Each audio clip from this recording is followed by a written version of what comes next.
Hello everyone. Today we are going to talk about gram staining, one of the most important staining technology, or you can say staining protocol, for distinguishing two classes of bacteria, that is your gram positive and gram negative.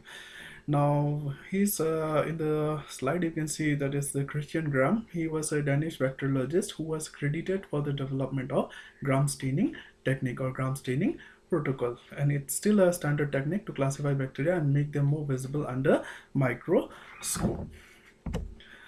Okay, so the gram staining, the most widely used staining procedure in bacteriology, is a complex and differential staining procedure. Now, when we talk about differential staining procedure, differential means we are using more than one kind of chemical stain. So that's why it's a differential staining procedure.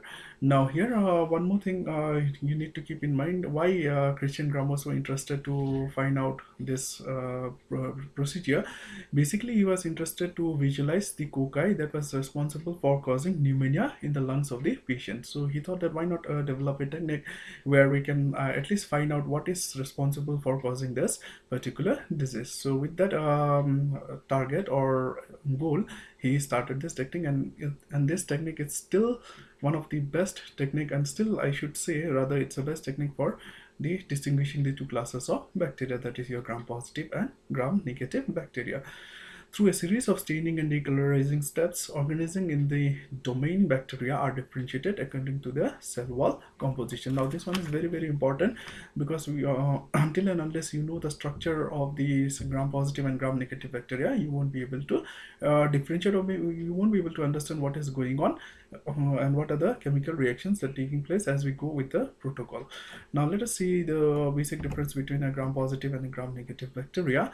If you see a gram positive bacteria, it has so many layers of peptidoglycan. So peptidoglycan, if you see, peptido is protein and glycan is glucose. So basically it's a sugar combination of protein and sugar molecule is a peptidoglycan. Then you have a cytoplasmic layer, then periplasmic space, and there is some proteins also in there in the gram positive bacteria. However, in the gram negative bacteria, what you see is that they have a lipopolysaccharide, that is the green color one. Then aquaporin is there. Then you have outer membrane. Then you have your lipoproteins, and then you have a single layer of your peptidoglycan. This is very, very important because this is what is playing a major role in differentiating a gram negative and a gram positive bacteria. If you see, there is a multi-layered peptidoglycan layer is there in gram positive, and in gram negative you have a single layer. So this is please keep that in mind when we go with the procedure part. This will really help you to understand how things are going ahead. So let's see the process. Now here step 1 says crystal violet, but I would like to add one more thing here. Before adding crystal violet, you need to fix the your fix the material in a glass slide. So once you fix this, you have to make a smear on a glass slide, and then you have to heat fix them. Now once you heat fix them, then you go and you add crystal violet, which is a primary stain which we add to the smear. Then as a result, both this gram positive and gram negative bacteria, they become purple in color. Now next step is an iodine, which is a modern is nothing but a fixative which helps in the fixation. Now modern makes dye less soluble, so it adheres to the cell walls. That's why we are talking about the composition of the cell wall is very, very important. Please keep that in mind. Gram positive has several layers of peptidoglycan, and gram negative has single layer of your peptidoglycan. Now cell remains purple or blue in both the cases. Now next step is you do the decolorization. So decolorization is done with the help of alcohol. So decolorizes washes away stain from the gram negative bacterial cells. So here you see some kind of a little bit of changes there in the gram negative, because what is happening in gram negative is that as we told that it is a single layer of peptidoglycan which is not affecting much the gram positive bacteria. Then once you are done with the decolorization, what happens in this case, this peptidoglycan layer in gram positive bacteria are multi-layered. So as you add alcohol, so this particular layer gets shrinked or dehydrated. As it shrinks, it blocks the pore. So there are pores on the wall. So if the peptidoglycan layer, the pores are closed, that means crystal violet which has entered inside cannot come out of the this particular layer. So as it cannot come out, so the cells are expected to remain purple. However, the next step is you are staining with safranin. Now, once you stain with safranin, since the pores are blocked, whereas in case of gram-negative bacteria, it is single layer, so the pores are actually the lipid layers is washed off.